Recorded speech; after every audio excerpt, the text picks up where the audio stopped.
is correct English? It's the English we learned in schools, but why? Where did the schools get it? Not in the same place they got math, like 2 + 2 = 4, which is logic. Not in the same place they got science, like meat eaters have binocular vision and fangs, which was hard-earned observation. What we now refer to as standard English, taught internationally in schools, is not a thing that was discovered. It's a thing that was made up. And when we defend it, we're making a powerful statement that's worth thinking about. The English you learned in school is not the only English or even the first English. It's not the trunk of some grand linguistic tree. It's just one branch out of hundreds. The branch that was spoken and standardized by one particular group at one particular time in their history. Side note, that group was the English, and the time in history when they began pushing to standardize stuff was the 15th century, which was about the same time that they began sailing around the world civilizing the crap out of everybody that they could find. Today, we pretty much all agree that civilizing the crap out of everybody was not okay, but we still have the idea that it is okay for one specific dialect of one specific language to be the entry ticket into so many key conversations and jobs and resources. There is still a right way to speak, and being raised with it or learning it opens doors just as much as learning to wear a fancy wig and sip tea opened doors during the colonial times. But proper English is about being understandable, isn't it? Yeah, but understandable by who? And if you just thought to yourself, understandable by whom? I invite you to ask your inner English teacher what the real goal is here. Because if it really were about understandability, there are a lot of important steps that we could be taking, and none of them involve polishing the whom's. If we cared about understandability, we would start with education. We'd challenge pedagogical methods featuring didactic materials that encourage students to employ a particular linguistic lexicon, thusly prioritizing the propagation of the hierarchy over genuine comprehensibility.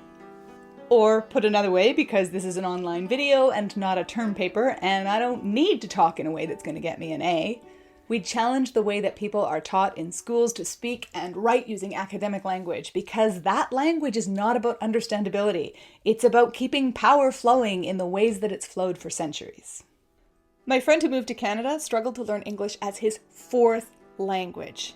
And until he had, we spoke in French. My French sounds like it's been through a blender, and you could see him rearranging the words in his mind to figure out what the heck I had said, but he never complained, because he could understand me.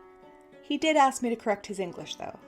Even after he was easy for me to understand, he kept working, because the bar for his master's degree program was so high. His excellent Kirundi, his fabulous French, his serviceable Swahili didn't count for anything, even though he was studying events taking place in countries where those languages were the primary ones. He needed to spend years of his life polishing his English until it was perfect to even get a seat at the table. This can be true for native English speakers too. In my master's program, one that, by the way, was working on an inclusivity of a diversity of people still corrected themselves when they used words like y'all or ain't. They spoke correct English, so you couldn't tell where they came from. If our histories didn't match with the academic world, we rinsed them away until we were all the same. But with longer words you can say more, right? Sometimes in specific trades you need specific words, like a plumber doesn't want to have to describe a specific wrench in detail every time they want someone to hand it to them. But tight rules around grammar and spelling? Almost never useful. In fact, loosening these rules up actually allows our words to say more. You can learn to tell from the errors what someone's first language is. Chinese people will often use sentences that are grammatically correct but have unusual word choices. People whose first language is Arabic will put a question word in front of a sentence, like, why you are correcting my language. Spanish people will do the reverse and say a statement and then add a no at the end to make it a question, like, you are correcting my English, no? Poet laureate Louise Half tells the story about how much she would frustrate her husband by using the wrong pronouns for their son and daughter, and he would say, who are you talking about? And because her home language doesn't have gender for third-person pronouns, she just kept forgetting which one she was supposed to use. And it's not just culture you can learn about.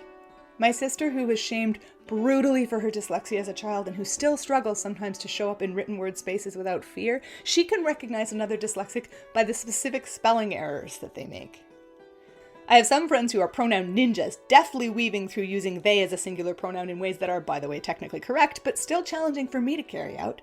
And when someone hears that pattern of speech, maybe someone who's feeling a little bit vulnerable or unsure, they know that the speaker is someone who cares about the comfort of all genders. Even if using they as a singular pronoun were grammatically incorrect, by what possible definition of right and wrong could we call it the wrong thing to do?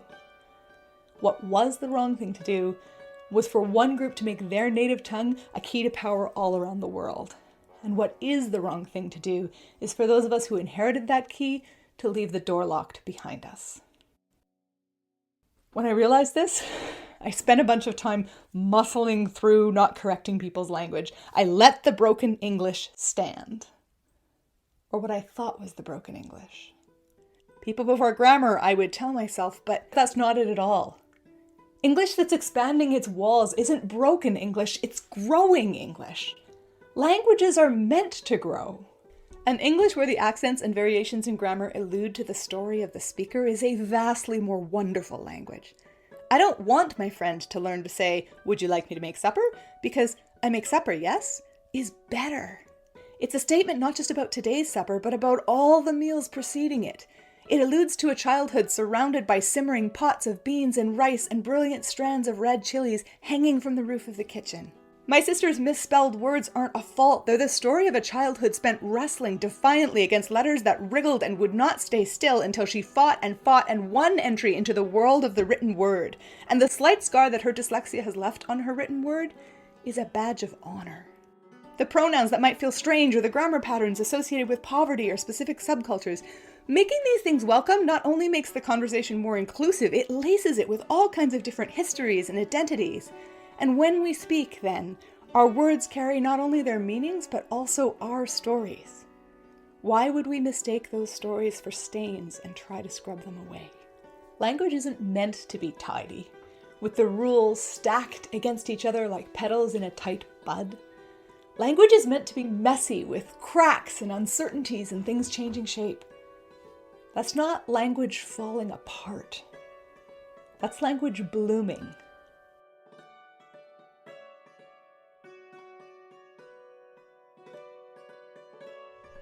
Click like and subscribe for more funny UU videos and to get to go to Universalist Heaven. Offer is not conditional on liking and subscribing because Unitarian Universalists do not sort people into heaven and hell.